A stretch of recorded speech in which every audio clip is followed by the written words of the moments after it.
السلام عليكم ورحمة الله وبركاته. الأخبار رجالة عاملين إيه؟ وحشتوني جدا. أول حاجة صلي على النبي عشان تاخد ثواب وأنا آخد ثواب، عليه أفضل الصلاة وأتم التسليم. ولو مش متابعني تابعني عشان تشوف كل جديد. صحينا بقى النهاردة الخطيب بيفاجئنا كلنا وبيفشخنا كلنا ويقلد سيد عبد الحفيظ. طب ليه يا عم؟ إيه اللي حصل؟ ده موسم إنجازات وراجل عامل شغل وسيد لامم الفرقة وراجل يعني ما فيش من احسن مديرين كره اللي جم في تاريخ الاهلي. انت فاهم ازاي؟ ايه اللي حصل؟ تفهمش بقى.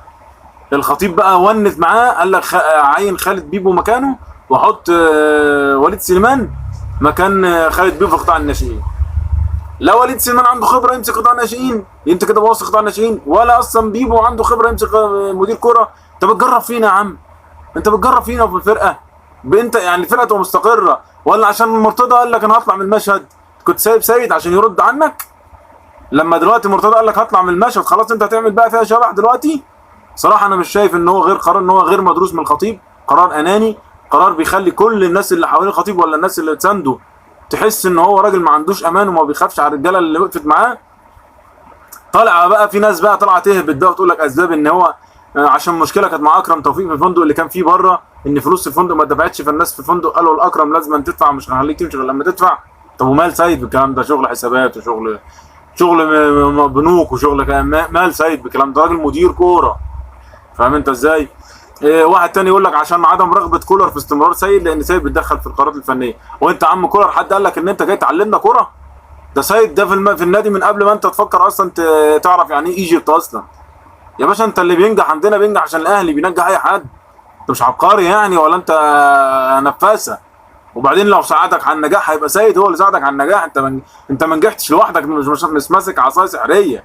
انت فاهم ازاي؟ ولسه كمان عندك طلبات عايز تجيب لك لعيبه صراحه. وناس طلعت تقول لك عشان كان في مشاكل في اوضه اللبس. ومين في ما لازم يبقى في مشاكل عشان مدير الكره يحل مشاكل؟ الراجل قدر يحل كل المشاكل، مفيش اي مشكله حصلت الا لما الراجل قدر يحلها. ما لازم في مشاكل وانت عايش في الجنه؟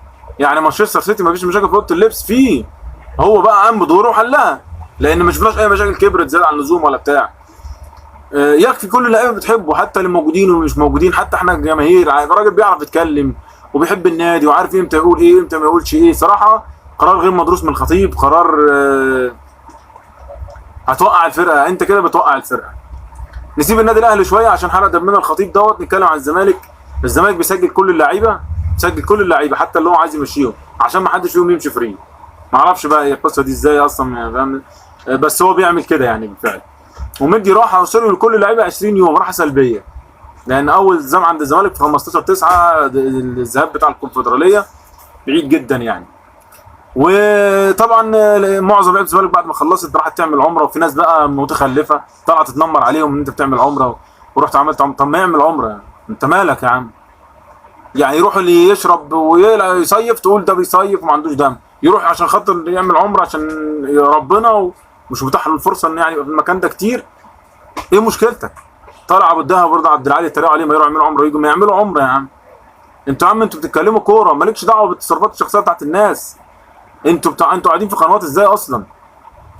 مش كفايه اصلا ان هو موسم كارثي للزمالك والجماهير الزمالك؟ انت بتتكلم خسر سوبر وخسر كاس مصر وخسر كاس لوسيل وخسر كاس رابطه وانسحاب من السوبر امام الاهلي وخساره الدوري وعدم التاهل لدوري الابطال وخروج من المجموعات في البطوله العربيه.